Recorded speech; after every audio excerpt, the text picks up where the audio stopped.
Donc c'est un processus.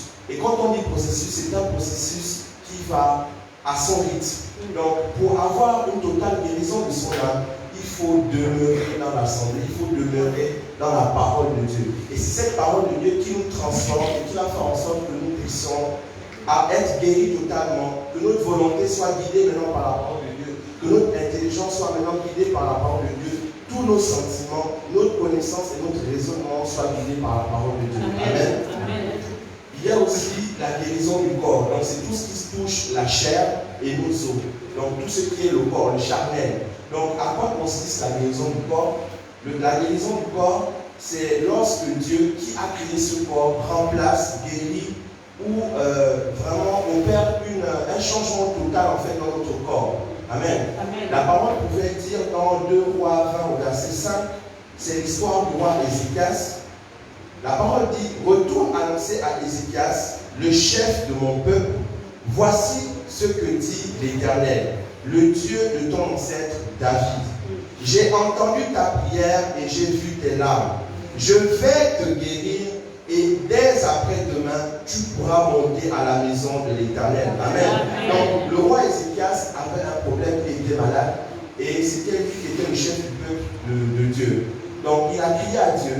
Il a imploré le Seigneur et le Seigneur a guéri une maladie qui était vraiment corporelle afin qu'il puisse se tenir devant Dieu dans la maison de l'Éternel. Et les exemples sont foisonnants dans la Bible. Nous voyons Jésus lui-même qui, dans Luc 13, au verset 10 à 17, qui dit « Jésus enseignait dans les synagogues le jour du sabbat. Or, il y avait là une femme habitée par un esprit et qui la rendait infirme depuis 18 ans. Donc ça veut dire que cette femme était courbée. Donc elle avait une maladie corporelle. Qu'est-ce que Jésus fit? Elle était courbée et elle ne pouvait pas du tout se redresser.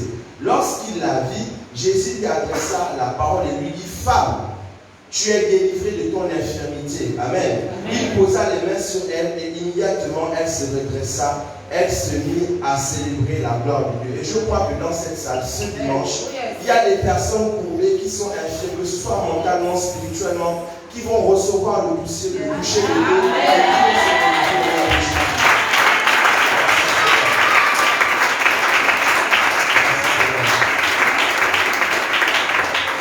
Nous avons ici dans cette salle plusieurs personnes qui ont reçu une guérison du corps, qui ont reçu une guérison par rapport à des maladies comme la stérilité, par rapport à une infirmité quelconque, par rapport à une malformation, par rapport même à un cancer, des diabètes ou bien des maladies de sang. Amen. Amen. Donc ce dimanche, notre Dieu va encore se glorifier et toutes les personnes qui seront là vont recevoir un toucher particulier de Dieu.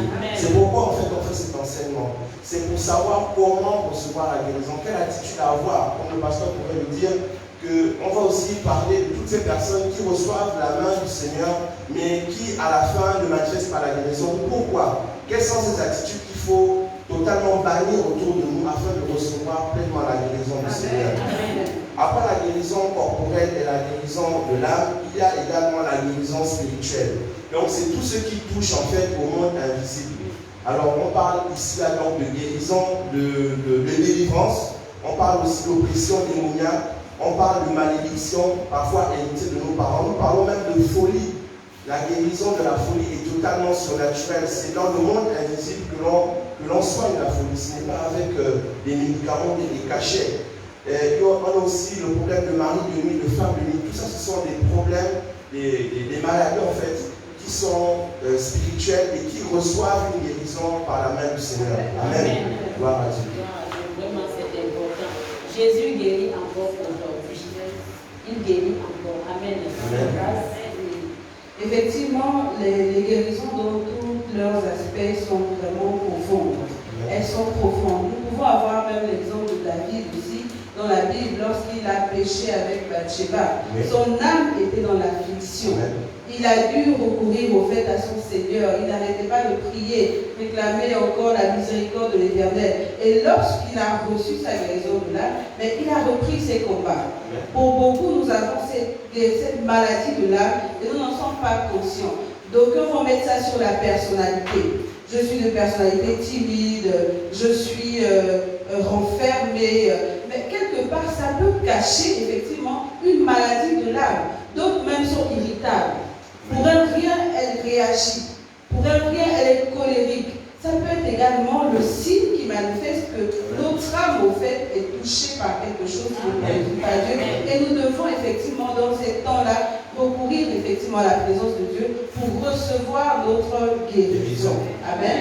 Et pour aller également aussi dans la guérison spirituelle.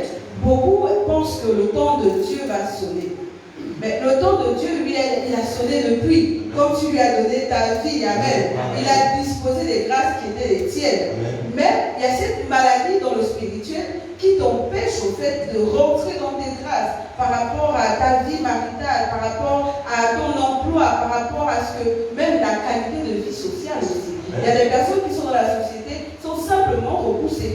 On ne sait pas pourquoi, mais on ne les aime pas. C'est parce qu'effectivement, dans le spirituel, il y a quelque chose qui est en train de se produire. Pour beaucoup, lorsque nous arrivons dans les cultes de guérison divine, nous estimons que comme j'ai pas mal à la tête, j'ai pas mal au ventre, j'ai pas de problème, donc je viens simplement accompagner les autres. Non. Il y a toujours une action qui doit se manifester dans notre spirituel avec l'Éternel. Et lorsque nous arrivons effectivement dans ces temps de prière, il faut se disposer. Il faut être conscient que je n'ai pas encore atteint le niveau que Dieu attend de moi. Alors je me dispose à tout type de guérison qui voudra se faire au fait dans ma vie. Alléluia.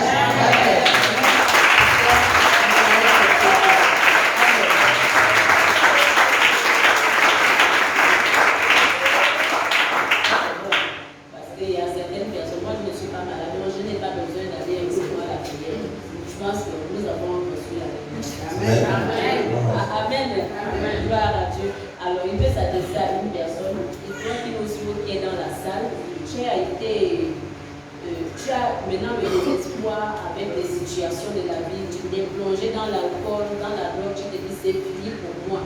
Mais je prie que tu rencontres le médecin des médecins. Amen.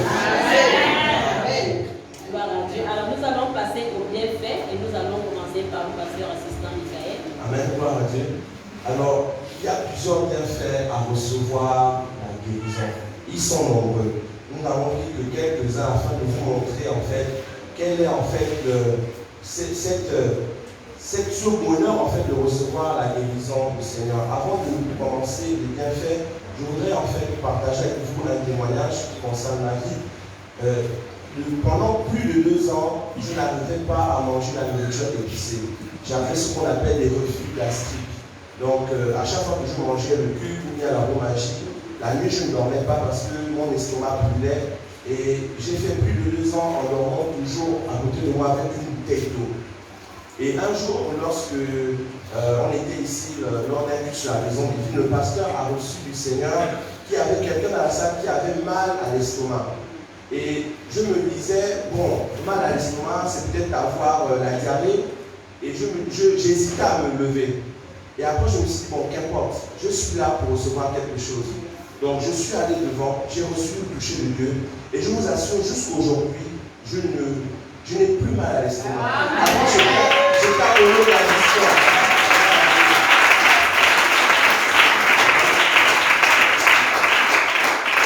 Vous savez ce qui est terrible avec ça, c'est que même quand je savais que si je mange, par exemple, les feuilles de manioc, je ne vais pas dormir la nuit, je mangeais, puis je m'attendais déjà à prendre le comprimé, le Gaviscon, et puis ma bouteille d'eau pour pallier au fait que cette nuit ça va chauffer. Mais au fur et à mesure, vous savez, la guérison, elle est miraculeuse dans le sens où, lorsque vous attendez à la guérison de la part du Seigneur, vous avez le toucher du Seigneur, l'attitude à avoir, c'est de demeurer dans sa présence. Demeurer dans sa présence. Vous savez, cette guérison, je ne m'attendais même pas à ça. Je me disais, bon, je sers mon Seigneur, c'est vrai que ça m'indispose, mais je continue de servir le Seigneur. Et vraiment, de manière totalement inattendue, je me suis rendu compte que je n'avais plus mal. Je dormais maintenant d'un trait toute la nuit. Parce que je me réveillais la nuit à la fois pour boire de l'eau, pour aller à la cuisine, prendre de l'eau glacée, parce que ça brûlait. Mais aujourd'hui, j'étais totalement guéri. Et l'attitude que j'ai eue, c'est que même lorsque j'ai été guéri, j'ai toujours continué à servir le Seigneur. Donc les bienfaits, le premier bienfait de la guérison, c'est que ton âme sera dans la joie. La parole le dit dans le psaume 103, du verset 2 à 3. Mon âme bénit l'Éternel et n'oublie aucun de ses bienfaits. C'est lui qui pardonne toutes mes iniquités et qui guérit toutes les maladies. Amen. Amen. Le deuxième bienfait que le Seigneur a mis à mon cœur, c'est la justice de Dieu et ton partage. Vous savez, lorsque vous recevez une attaque démoniaque, lorsque vous recevez un fusil nocturne, lorsque vous recevez une malédiction, quelque chose comme ça, lorsque vous recevez cette guérison, vous vivez vraiment la justice de Dieu. Amen. Donc la parole dit dans Ésaïe 58 au verset 8, alors ta lumière pointera comme l'aurore et ta guérison germera promptement. Ta justice marchera devant toi et la gloire de l'Éternel t'accompagnera. Amen. Le troisième point, c'est la paix de Dieu et notre partage. Lorsque nous recevons la guérison, la paix de Dieu et notre partage. Vous pouvez aussi prendre comme exemple le fait que ça fait plus d'1 an que mes enfants ne vont pas voir le pédiatre parce qu'ils ne tombent jamais malades. Lorsque je me consacre à l'œuvre de Dieu, lorsque je donne mon énergie là sur l'œuvre de Dieu, Dieu s'occupe de tout. Il s'occupe des enfants, il s'occupe de la maison, il s'occupe même de toi-même. Je paye l'assurance maladie depuis près de 2 ans que je n'utilise jamais. Parce que je ne vais jamais voir, je ne vais jamais à l'hôpital. Parce que la paix de Dieu est mon partage. Lorsque j'ai reçu la guérison divine, je demeure et je suis dans la paix. Philippiens 4 au verset 7 dit, et la paix de Dieu, qui surpasse toute intelligence humaine, gardera vos cœurs et vos pensées en Jésus-Christ. Lorsque tu reçois la guérison divine, tu es dans la paix de Dieu. Et cette paix-là ne peut pas être comprise du monde. Vous savez, lorsque vous avez la paix de Dieu, c'est quelque chose de fou pour le monde. Et cette paix-là, elle surpasse toute intelligence. Elle gardera à la fois ton cœur et tes pensées en Jésus-Christ. Amen. Amen. Aucune maladie ne sera ton partage. Lorsque vous avez reçu la guérison de Dieu, aucune maladie ne peut triompher sur vous. La parole de Dieu est claire dans le psaume 91 au verset 10, il dit, aucun malheur ne t'arrivera et aucun fléau n'approchera de ta tente. Et je suis persuadé que ce sera le partage du peuple de Dieu qui est là dans cette église et qui a accouché à cette église au nom de Jésus. Lorsque tu reçois la guérison divine de Dieu, tu obtiens le repos de Dieu. Le Seigneur pouvait dire dans Matthieu 11 au verset 28, venez à moi, vous tous qui êtes fatigués, vous tous qui êtes malades, vous tous qui êtes chargés, et je vous donnerai le repos. Amen. Amen. Donc lorsque nous recevons la guérison de Dieu, nous demeurons dans le repos de Dieu. Et c'est vraiment une très grande grâce. Et je crois que c'est le partage de cette assemblée qui suit, et ceux qui sont avec nous sur les réseaux, que la paix de Dieu vous soit donnée, que le repos de Dieu vous soit donné au nom de Jésus. Amen. Amen. Amen. Vraiment, lui, Dieu désire que nous soyons en bonne santé. Mais il y a des conditions. Amen. Amen. Il dit aussi dans sa parole, on ne donne pas le pain des enfants aux petits chiens. Ça veut dire qu'il considère ceux qui ne sont pas des enfants de Dieu aux petits chiens. Amen. Alors, tu veux recevoir la guérison de Dieu, donne d'abord ta vie à Jésus. Et la guérison de Dieu sera ton partage. Amen. Et avoir la foi, l'espoir et tous nos plans dans l'avenir sont reliés à Christ. Notre force intérieure sera renouvelée chaque jour. Recevoir ces instructions, la parole de Dieu, la prédication, les enseignements qui sont donnés, les mettre en pratique. Et il faut savoir pardonner parce que le manque de pardon, ça peut bloquer ta guérison. Amen. Amen. Tu gardes rancune à quelqu'un et tu te dis que tu cherches la guérison. En tant qu'enfant de Dieu, il faut pardonner. Même si tu as raison que la personne a tort, il faut pardonner. Amen. Le pardon restaure l'âme. Alors, les bienfaits vraiment, je ne comprends pas pourquoi les gens s'éloignent toujours quand on cite des bienfaits. Pourtant, c'est glorieux, c'est merveilleux. Mais on s'éloigne encore de ça. Vraiment. Tu seras toujours en bonne santé chaque jour que Dieu fait. Et ta maison sera toujours en bonne santé, comme le pasteur Michael venait de le dire tout à l'heure. Quand tu t'occupes des choses de Dieu, Dieu s'occupe de ta famille. Amen. Amen. Et tu auras la joie de vivre. Tu seras en paix. Tu seras attaché à Dieu. Et tu vas mieux servir ton Dieu. Amen. Sans arrière-pensée, sans murmure. Amen. Vraiment, c'est merveilleux. C'est merveilleux d'être enfant de Dieu et avoir tout ce qui est en rapport avec ton héritage. Parce que la guérison divine est ton héritage. Amen. Gloire à Dieu. Pasteur, je ne sais pas si tu as un mot à dire là-dessus sur les bienfaits. Les bienfaits, nous connaissons. ça apporte tellement de joie, un repos, comme vous l'avez dit. Et une fois, je me suis rendu compte que je faisais des régimes en vain. Je me demandais, mais pourquoi ces régimes ne fonctionnent plus? Parce que j'avais la paix du cœur. Et c'est la guérison de l'âme, en fait. Il n'est plus arrivé une situation devant moi qui m'a mené à paniquer, à être dans le trou, parce que je savais que la guérison sur telle situation est possible. Donc je reste simplement en attente pour dire Seigneur, agis, agis et agis. Et donc à partir de ce moment, je me suis arrêtée de faire des régimes. J'ai dit bon, je vais juste veiller à ne pas dépasser les limites, mais qu'à ça ne tienne, ma santé au fait vient de la guérison déjà divine que mon âme a reçue. C'est pour dire que les bienfaits ne peuvent même pas être cités. Ces bienfaits se constatent simplement. Et comme ça se constate, tu sauras que oui, la guérison est mon partage, parce qu'il y a des faits dans la vie qui ne vont pas manquer de réjouir le cœur et de faire monter des actions de grâce à notre Seigneur. Il y a quelqu'un qui se dit non, je ne peux pas pardonner à mon frère, il m'a trop fait mal. Regarde un peu la dimension de souffrance de Jésus à la croix. Et il pouvait dire, Père, pardonne-leur, car ils ne savent pas ce qu'ils font. Qu'est-ce que ton frère t'a fait que toi tu ne peux pas pardonner? Regarde un peu Jésus, il a pardonné. Amen. Alors nous allons passer au danger. Nous allons commencer par le pasteur assistant Michael. Amen. Gloire à Dieu. Alors lorsque nous nous éloignons de la guérison, il y a plusieurs mots en fait qui nous accompagnent. Il y a d'abord l'instabilité. Vous savez, lorsque vous n'avez pas la guérison, vous êtes instable. Vous courez de pharmacie en pharmacie, de médecin en médecin, de clinique en clinique, et vous dépensez de l'argent et vous appauvrissez. Donc il y a beaucoup d'instabilité. Il y a aussi le doute. Le doute, pour un enfant de Dieu, c'est de savoir que la guérison, on partage, mais ne la vit pas.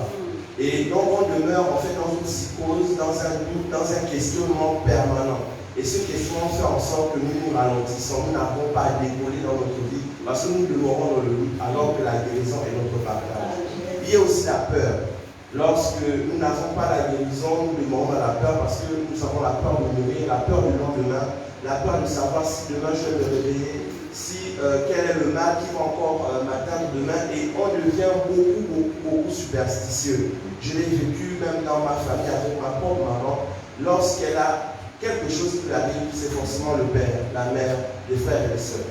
Donc, maman, si tu m'écoutes, il faut arrêter ça. Gloire à Dieu. Alors, lorsque on s'éloigne de la guérison, on est manipulé. Manipulé pourquoi? Parce que lorsque nous sommes malades, nous sommes en état de faiblesse psychologique. Et il y a des personnes qui usent de ça, usent de cette faiblesse-là, en fait, pour nous emmener partout. Tu iras de ganga en ganga, de prophète en prophète, d'archibishop en archibishop. Tu ne trouveras rien. Et tu vas demeurer dans ta maladie, tu seras manipulé, tu ne vas plus avoir d'argent parce que à chaque fois qu'on va te dire qu'il y a un nouveau ganga qui vient de s'installer, tu vas aller là-bas. Amen. Tu n'accompliras pas ta destinée, tellement tu n'auras pas d'argent, tellement tu seras malade, tellement tu seras alité, que tu ne te lèveras pas à la fois pour trouver un travail, à la fois pour te marier, à la fois pour faire tout ce que Dieu promet, qu'il t'a donné déjà dans sa parole. Tu ne pourras pas le faire, donc tu n'accompliras pas ta destinée. Il y aura aussi la mort spirituelle. Tu t'éloignes de la guérison, tu vas rester avec tes maris et femmes de nuit, tu vas mourir spirituellement. Tu seras totalement envahi par les forces démoniaques. Et il y a aussi la mort charnelle. Tu t'éloignes de la guérison de Dieu, tu vas mourir. Tu vas mourir. Donc, il y a aussi l'enfer. Tu vas aller dans l'enfer, puisque le Seigneur promet la guérison à son peuple. Donc, si tu ne crois pas en la guérison du Seigneur, c'est que tu ne crois pas en Dieu. Et c'est un péché. Donc, tu ne crois pas en Dieu, tu crois en qui? Aux feuilles?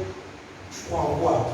Donc, c'est un péché. Lorsque tu mourras, tu iras en enfer. Amen.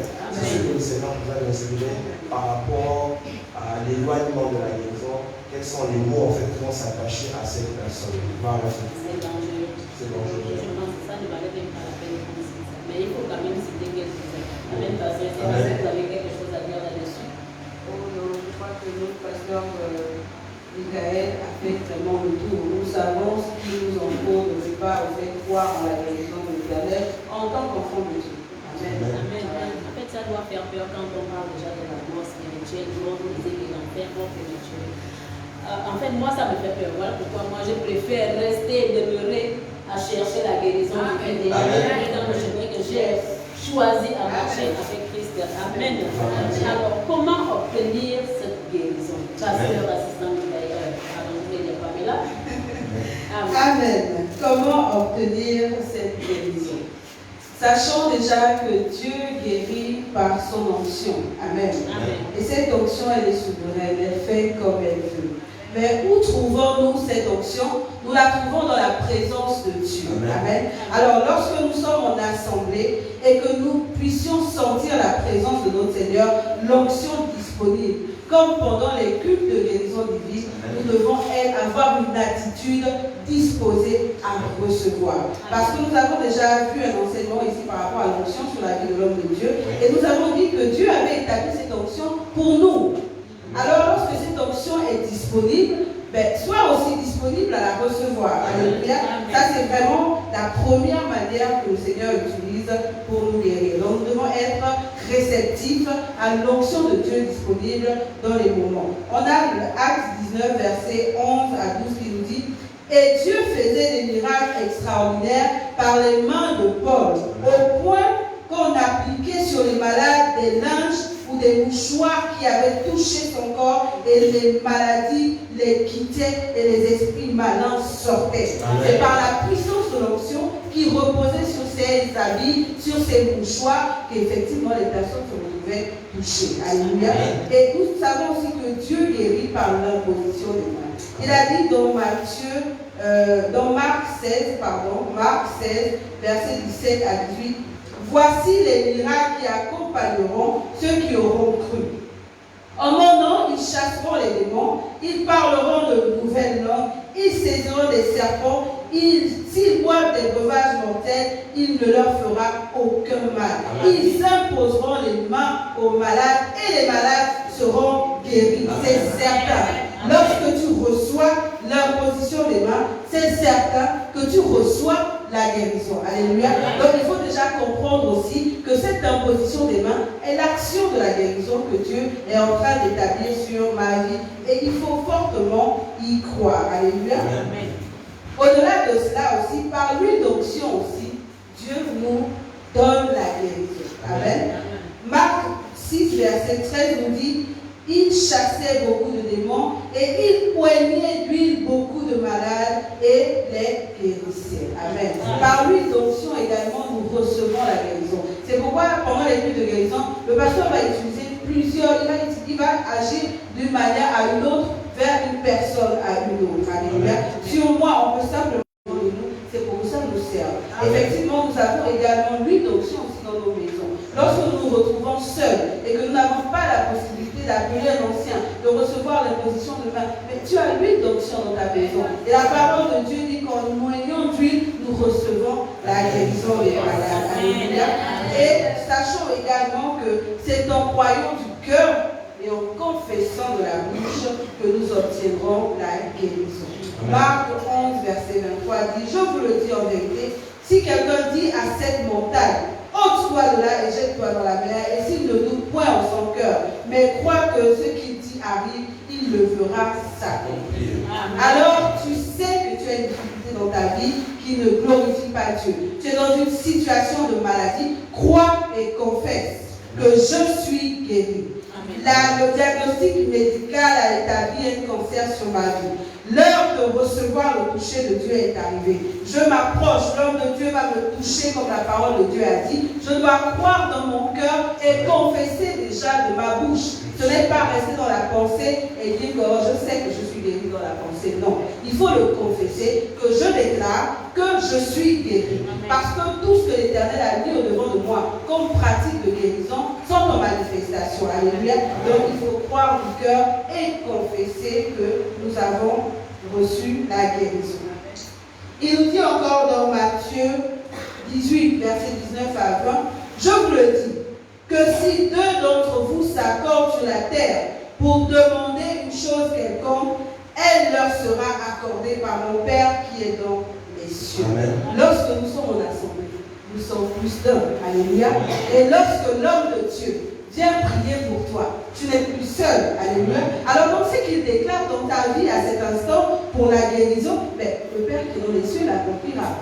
Parce que c'est ce que sa parole dit. Donc il faut croire effectivement qu'à partir du moment où je n'ai pas prié seul, je n'ai pas été dans ma maison, dans un coin en lamentation pour implorer la guérison. Mais je me suis retrouvée en assemblée où nous étions plus d'un. Et tous ensemble, nous étions en train de communier pour la manifestation de la guérison. Et son serviteur également a prié. Donc nous avons été accordés pour demander une chose, la guérison. Alors c'est qu'elle est accomplie dans ma vie. Alléluia. Il faut vraiment croire aussi à cela parce que je ne suis pas seule lorsque j'ai fait cette prière.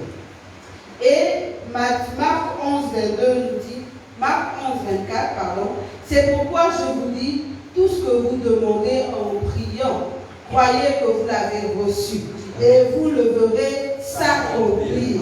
Alors tout ce qui a été déclaré par la prière, il faut croire que tu l'as reçu. Chasser tout doute, quelqu'un qui puisse se manifester. Même si la douleur continue d'être présente, tu vas toujours ressentir le mal de tête. Mais la parole de Dieu dit que ce que tu as demandé en priant, j'ai prié à qui? À mon Dieu. Alléluia. Alors cela s'accomplira certainement. Amen. Et donc aussi, il faut croire qu'effectivement, tout ce que je demande en prière, Dieu me l'accorde. Si j'ai demandé la guérison en prière, alors je l'ai reçu au nom de Jésus. Amen. Gloire à Dieu. Et, excusez-moi encore, pasteur, 1 Corinthiens 11, 26, non, pardon, Jean 14, verset 13 à 14 nous dit, et tout ce que vous demandez en mon nom, je le ferai, afin que le Père soit glorifié dans le Fils. Si vous demandez quelque chose en mon nom, je le ferai. Amen. Toute prière faite au nom de Jésus est certainement agissante. Amen. La guérison a été demandée dans ta vie par le nom de Jésus. Et nous avons vu la puissance qui est établie, l'autorité qu'est le nom de Jésus.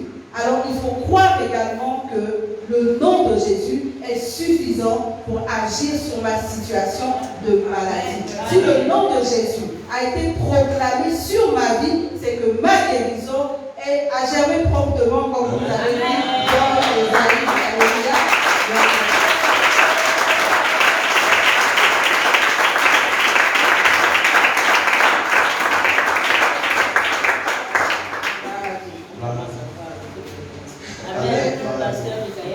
Alors, comment obtenir la guérison? Cela commence déjà par avoir une foi pareille à celle d'un enfant. Pourquoi le Seigneur parle de l'enfant? Parfois, le Seigneur prenait des choses naturelles pour expliquer les choses spirituelles. Il appelle en fait. Donc, avoir la foi pareille à celle d'un enfant, c'est croire tout ce que Dieu dit dans sa parole, avec une certitude et une foi vraiment inébranlable. Lorsque vous dites à un enfant que le ciel est bleu, c'est parce que je ne sais pas, on a versé le colorant dans le... Il va croire, il va vraiment croire. Bon, il va vraiment, papa, vraiment, tu es vraiment trop fort. Il faut croire que tout ce que Dieu dit dans sa parole est vérité. Amen. Comme un enfant croit tout ce que vous lui dites. Amen. Amen. Il faut aussi comprendre et mettre en pratique les enseignements reçus au sein de l'Église. Pourquoi je le dis? C'est parce que pourquoi comprendre et mettre en pratique? Le premier enseignement que moi j'ai commencé à mettre en pratique, c'est de copier ce que l'homme de Dieu fait. Copier son comportement, copier sa manière d'être. Je me suis dit, si ça fonctionne pour lui, ça va aussi fonctionner pour moi. De la même manière où il pratique les enseignements qu'il donne, je vais aussi le faire pour avoir le même résultat. Vous savez, dans les choses de Dieu, il ne faut pas forcément trop se casser la tête. Il faut copier le bon exemple et recevoir tout simplement le résultat de l'exemple que vous allez copier. Si tu copies quelqu'un qui fait de mauvaises choses, tu vas appeler à faire de mauvaises choses. Donc, pour avoir la guérison, il faut parfois adopter le style de vie et la manière dont vit aussi l'homme de Dieu. Parce que c'est l'exemple que Jésus a mis devant toi. Il faut aussi demeurer dans la sanctification. Lorsque tu veux garder ta guérison ou l'avoir, comment l'obtenir, il faut demeurer dans la sanctification. Le pasteur pouvait nous dire que pourquoi tu n'arrives pas à pardonner, pourquoi tu n'arrives pas en fait à surmonter le mal qu'on t'a fait pour pardonner. Tu vas rester à te morfondre et avoir une douleur dans l'âme alors que tu pourrais être guéri juste en pardonnant. Donc il faut demeurer dans la sanctification, il faut arrêter le mensonge, il faut arrêter l'impudicité. Parce que c'est en commettant l'impudicité, vous allez tomber malade, vous allez attraper une IST ou une MST. Donc demeurer dans la sanctification, c'est aussi obtenir une guérison. Amen. Il faut avoir, et ça c'est primordial, avoir un berger reconnu par Jésus. Amen. Nous avons reçu un enseignement, comment reconnaître le vrai homme de Dieu.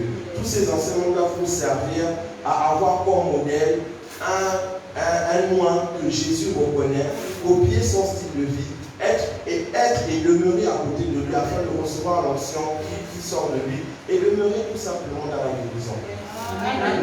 Nous allons aussi recevoir l'imposition des mains, comme le pasteur peut le dire dans la parole. Jacques 5 au verset 14 à 15 dit: quelqu'un parmi vous est-il malade, qu'il appelle les anciens de l'Église et que les anciens prient pour lui en lui appliquant de l'huile au nom du Seigneur Jésus.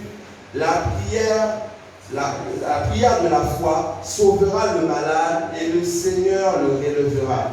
S'il a commis des péchés, le pardon lui sera accordé. Amen. Lorsque vous venez en assemblée, attendez-vous à recevoir une imposition des mains de la part des anciens et recevoir tout simplement la guérison. Vous devez aussi recevoir la parole de Dieu comme une semence. Comme je le disais dans mes propos, c'est que le Seigneur explique souvent les choses surnaturelles par les choses naturelles. Pourquoi il dit que la guérison germera? Pourquoi germer? Germer, c'est dans les termes agricoles. Lorsque vous mettez la parole de Dieu en terre, c'est une semence. Cette semence, qu'est-ce qu'elle fait? Lorsqu'elle est arrosée par la foi, lorsqu'elle est arrosée par le fait de venir en assemblée, elle germe. Donc c'est pour ça qu'on parle de processus dans la guérison. Lorsque vous avez déjà reçu la parole des noms de Dieu, il faut demeurer dans l'assemblée, demeurer auprès de cet homme de Dieu, afin que cette parole que vous avez reçue, cette graine-là puisse germer. La guérison, c'est un processus. Lorsque vous recevez la parole de Dieu, demeurez en assemblée afin qu'elle puisse germer. Amen. Vous devez aussi avoir une église locale. Dieu vous localisera dans son église. Il vous localisera dans son champ. Lors du dernier culte, le Seigneur pouvait dire que cette église est mon champ et que moi-même j'arracherai l'ivraie. L'ivraie, ça peut être la maladie, ça peut être les sorciers, ça peut être toutes ces personnes-là qui vous veulent du mal. Donc il faut demeurer dans le champ de Dieu afin que Dieu puisse arracher la maladie et que tu puisses recevoir la guérison. Donc il te faut avoir une église locale et nous avons dans les descriptions de l'église tous les aspects qui vous permettront de choisir la bonne église pour vous. Amen. Il faut aussi que vous ayez une foi ferme. Une foi ferme, c'est une foi qui, malgré le fait qu'on t'ait imposé le mal, même si tu ressens le mal, tu dois tenir vraiment mortitude que j'ai reçu la guérison. Amen. Tout ce que je vois là, c'est ressusciter les morts, purifier les lépreux, chasser les démons. Vous avez reçu gratuitement, donné gratuitement. Qu'est-ce que ce passage veut dire? Ça veut dire que lorsque vous recevez la guérison, il faut être prêt aussi à la communiquer aux autres. Vous avez reçu gratuitement. Est-ce que ici quelqu'un peut lever la main qui a reçu une guérison ici en donnant de l'argent? Personne. Vous avez reçu tout gratuitement de la part du Seigneur. Ayez aussi le cœur à donner gratuitement afin de conserver votre guérison. Amen. Gloire à Dieu. Gloire à Dieu. Oh, amen. En fait, ce thème, c'est vraiment un thème très large. Nous avons juste pris quelques points pour vous partager ces points. Parce qu'on ne peut pas parler de ce thème en entier. La guérison, c'est tellement large. Alors, pourquoi certaines personnes ne reçoivent pas quand ils viennent pour la prière, mais ils ne reçoivent pas la guérison? On va juste un briefing. En fait, nous connaissons l'histoire de Pierre et Jésus dans l'eau. Quand il dit, si c'est toi, ordonne que je vienne vers toi. Amen. Jésus lui dit, viens. Il descend, il commence à marcher sur l'eau. Il commence à marcher, mais tout d'un coup, il sauve. Pourquoi? Parce qu'il a douté. C'est la même chose. Quand tu viens pour recevoir ta guérison, tu as un problème, tu dis, je m'en mets devant. Enlève, ôte le doute de ton cœur. Mais si tu doutes, tu as toujours le doute dans ton cœur. Mais sache que tu ne recevras pas. Tu viens, tu n'as pas la foi. Moi, je pars parce que tu veux faire le suivi ici. Je pars parce que les autres aussi partent. Tu n'as pas de foi. Tu ne recevras pas. Amen. Mais quand tu viens et quand tu repars, le diable te tente. Est-ce que tu as vraiment reçu? Tu Je ne crois pas que j'ai vraiment reçu quelque chose. Mais tu as tout tué. Tout ce que tu as reçu là, tu as tout tué. Alors voilà pourquoi certaines personnes ne reçoivent pas toujours quand ils viennent. Parce qu'il y a le doute dans leur cœur. Il y a le manque de foi. Il n'y a pas assez de foi. La Bible dit, mais même si tu as une foi, comme un petit comme ça, comme un grain de sénévé. Voilà. Amen. Vraiment, nous avons eu la révélation. Si tu viens, nous sommes à l'entrée de culture la guérison divine.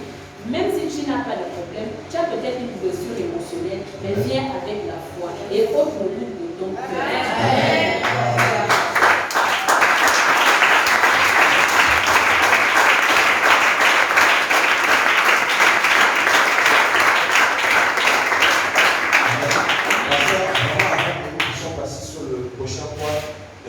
Pourquoi les gens ne reçoivent pas la guérison? Pour moi, et le Seigneur me met à cœur, c'est parce qu'ils ne servent pas Dieu. Vous savez, il ne faut pas utiliser Dieu et repartir. Lorsque vous recevez ce qui est à Dieu, il faut le servir.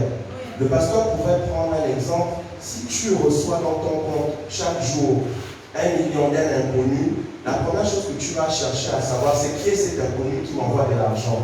Et lorsque tu vas connaître cet inconnu, tu seras tellement reconnaissant que tu vas demeurer à côté de cette personne. C'est la même chose avec la guérison. Pour recevoir quelque chose qui vient de Dieu, il faut le servir. Il faut le servir. Tu ne peux pas passer à côté. Il faut en fait avoir dans son cœur l'idée que si ce Dieu-là me guérit, je le servirai. Vous savez, Dieu est le premier businessman. Qu'est-ce que je gagne dans ta guérison? Est-ce que tu vas t'enorgueillir et aller dans le monde pour dire que c'est grâce à mes efforts que je suis guéri, ou bien tu vas me rendre toute la gloire? Nous savons que Dieu n'aime pas lorsqu'on lui vole sa gloire. Lorsque tu veux avoir une guérison de la part de Dieu, commence déjà à le servir, même en étant malade. Il va voir que dans ton cœur, tu veux le servir et que tu ne peux pas le servir dans une condition de maladie. Et là, il va se révéler maintenant dans sa dimension de puissance et il va te guérir. Donc, pour tous ceux qui veulent recevoir la guérison, engagez-vous avec le Seigneur. Engagez-vous. Vous avez déjà accepté le Seigneur Jésus-Christ comme maître et sauveur. C'est votre maître, c'est votre sauveur. C'est votre Seigneur. Qu'est-ce qu'on fait, Seigneur? On le sert. Et c'est lorsqu'on sert ce Seigneur qui nous apporte la guérison et que nous demeurons dans la guérison. Gloire à Dieu. Je ne sais pas, pasteur, si tu as quelque chose à dire là-dessus. Jean 11, verset 4 nous dit: après avoir entendu cela, Jésus dit: cette maladie n'est point à la mort, mais elle est pour la gloire de Dieu, afin que le Fils de Dieu soit glorifié par elle. C'est pour nous dire que tout ce que nous vivons, c'est pour la gloire de Dieu. Amen. Afin qu'il soit prouvé que nous prions un Dieu vivant. Amen. Amen. C'est pourquoi, au fait, nous devons être participants de la manifestation de cette gloire. Ça rejoint effectivement ce que vous venez de dire, c'est pourquoi Dieu va-t-il au fait nous guérir. Amen. Amen. Parce que je vais proclamer les merveilles de Dieu dans ma vie. Parce que je vais dire, oh, si vous me voyez en forme, c'est parce que la bénédiction de Dieu a démarré. Amen. Donc, c'est pour dire que toutes les situations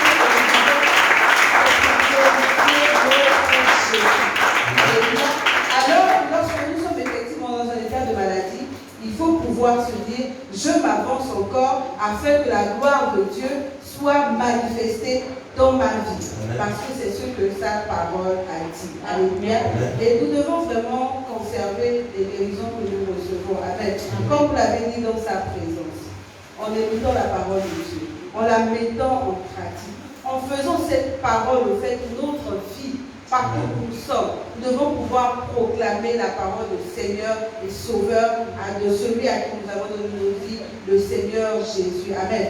Nous devons être obéissants. Nous devons avoir la foi et la crainte de Dieu. Parce qu'un homme, une personne qui est capable de guérir et non de soigner, moi je craindrai cette personne. Amen. Ça veut dire que si elle tient ma vie entre ses mains, c'est que mon souffle de vie aussi est entre ses mains. Alléluia. Donc il faut avoir la crainte de ce Dieu puissant qui parvient au fait à détourner les diagnostics de la science. Alléluia. Et vivre la sanctification. Amen. Parce que ce qui nous permet de conserver la grâce de l'Éternel dans notre vie, c'est un corps purifié. Alléluia. C'est une âme purifiée par la qualité de nos pensées, par la qualité de notre style de vie. C'est très important. Et Hébreux 10, verset 35 à 36 nous dit: n'abandonnez donc pas votre assurance, à laquelle est attachée une grande rémunération, car vous avez besoin de persévérance, afin qu'après avoir accompli la volonté de Dieu, vous obteniez ce qui vous est promis. La guérison vous est promise. C'est la volonté de Dieu. Mais il faudrait que nous soyons persévérants avec notre Seigneur. Amen. Ta guérison n'a peut-être pas été comme celle de l'autre instantanée. Comme Maman Valentine l'a dit dans l'introduction, nous avons des guérisons instantanées et des guérisons qui se manifestent par un certain processus. Amen. Mais pour vivre la guérison due par le processus, il faut être persévérant. Amen. Il faut être reconnaissant. Il faut toujours être dans cette présence, comme David pouvait dire: je suis en joie lorsqu'on me dit allons dans la maison de l'Éternel. C'est ce que tu dois manifester, au-delà de ce que ton corps puisse ressentir, au-delà de ce que ton âme puisse ressentir. Tu sais que mon Seigneur a dit, il le fera, alors je persévère, je conserve ce que j'ai reçu, et je peux aussi recevoir une autre révélation de comment garder sa guérison, c'est en participant à la table de la Sainte Seine. Amen. Parce qu'il a dit à cette table que nous mangeons et nous buvons le corps de Christ. Amen. Donc la vie et la guérison qui est dans ce corps, lorsque nous avons la révélation de la grande puissance, quelle est la manifestation de la table sainte, au fait, nous vivons la guérison divine. Amen. Mais si après le culte de la guérison divine, tu as reçu ta grâce et tu t'en es allé, et lorsque le culte de la sanctification arrive, tu n'es pas là pour recevoir la sainteté qui va sceller ta guérison en toi. Tu verras qu'elle reviendra. Alléluia. Donc soyons persévérants et soyons toujours dans la communion de la fraction du pain de la Sainte Seine. Amen. Amen. Gloire à Dieu. Gloire à Dieu. Alors nous allons passer au conseil. Je veux même parce qu'on va parler dans le conseil. Parce que tout au long de l'enseignement, il y avait des conseils. Amen. Moi, j'ai reçu beaucoup de conseils tout au long de l'enseignement. On va quand même passer dans les conseils. On va commencer par le pasteur assistant Michael. Amen. Gloire à Dieu.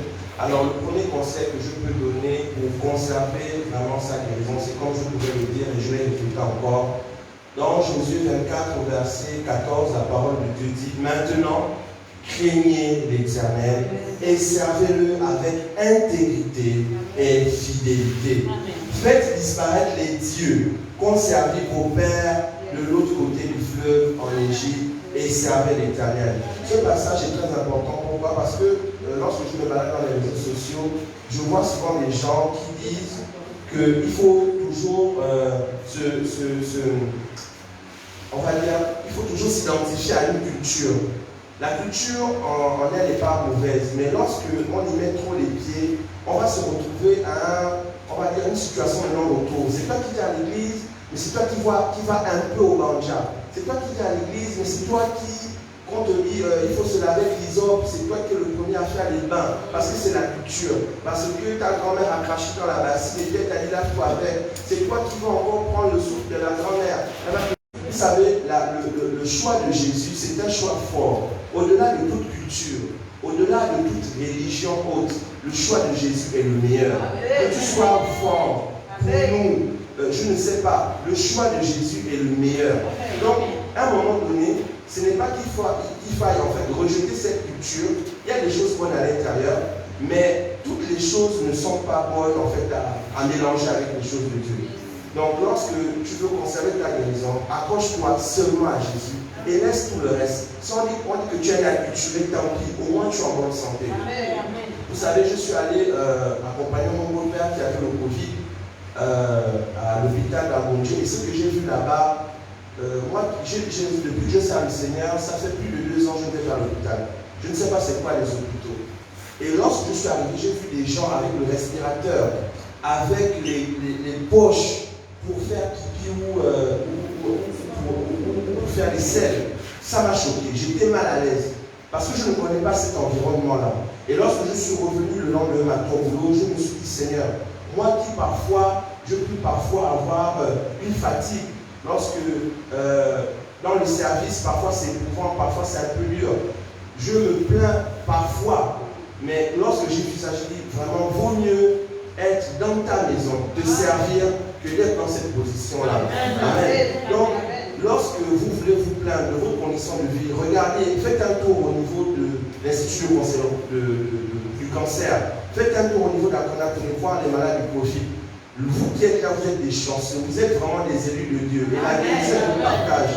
Vraiment demeurer dans le Seigneur pour ne pas vivre ce que ces gens-là vivent. Donc, les gens peuvent avoir beaucoup d'argent, mais la guérison n'a pas de prix.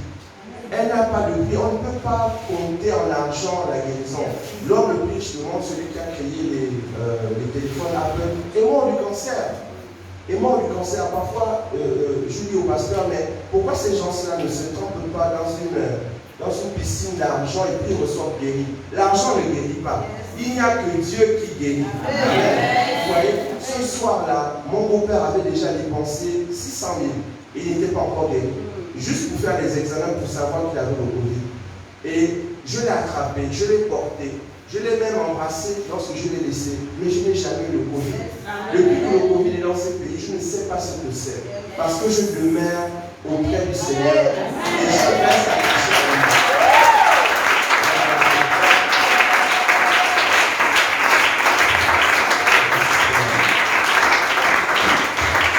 C'est le seul conseil que je peux vous donner, c'est servir le Seigneur, attachez-vous à lui et vous aurez la guérison. Amen. Hébreux 10, 38 nous dit: et mon juste vivra par la foi. Mais s'il se retire, mon âme ne prend pas plaisir en lui. Amen. Mon juste vivra par la foi. Mais s'il se retire, mon âme ne prend pas plaisir en lui. Alléluia. Et Hébreux 6, 12 nous dit: en sorte que vous ne vous relâchez point et que vous imitiez ceux qui par la foi et la persévérance héritent des promesses. Alléluia. Garde en tout temps ta foi. Conserve-la, parce que en cela, en fait, l'âme de l'Éternel prend plaisir dans ta vie. Et il t'est encore recommandé d'imiter ceux qui vivent la foi. Amen. Effectivement, tout le monde ne peut pas être la manifestation de la foi. Mais nous avons un serviteur, son pasteur, le pasteur Yann, qui est la manifestation de la foi en l'Éternel. Je ne crois pas que quelqu'un l'ait jamais abordé et il ait dit non, là, on ne peut plus rien, jamais. Tout est possible. Tout est possible avec lui. Alléluia. Alors, imite les personnes autour de toi, en fait, qui manifestent la foi. Alléluia. Et en cela, tu auras toujours ta guérison, quel que soit le diagnostic spirituel, physique ou quoi que ce soit. Gardons notre foi en Jésus. Amen. Amen. Alléluia. Gloire à Dieu. Matthieu 11, verset 28 à 29 dit: venez à moi, vous tous qui êtes fatigués et chargés, et je vous donnerai du repos. Prenez mon joug sur vous et recevez mes instructions, car je suis doux et humble de cœur, et vous trouverez du repos pour vos âmes. Amen. Vous avez choisi la bonne part. Ne vous détournez pas parce qu'il y a des situations que vous traversez. Ce sont des épreuves que Dieu veut vous faire traverser. Moi-même, j'ai reçu encore la révélation de ce thème. Amen. Alors, je vais encore t'inviter à prier. Amen. Pour que nous demeurons fermes sur le chemin que nous avons choisi. Afin que nous pourrons toujours la guérison sur notre chemin. Amen. Père, nous venons encore te bénir, te rendre grâce, te dire merci pour cette parole. Merci pour cette parole qui va encore bénir les vies. Merci, Père éternel, des cœurs qui ont reçu cette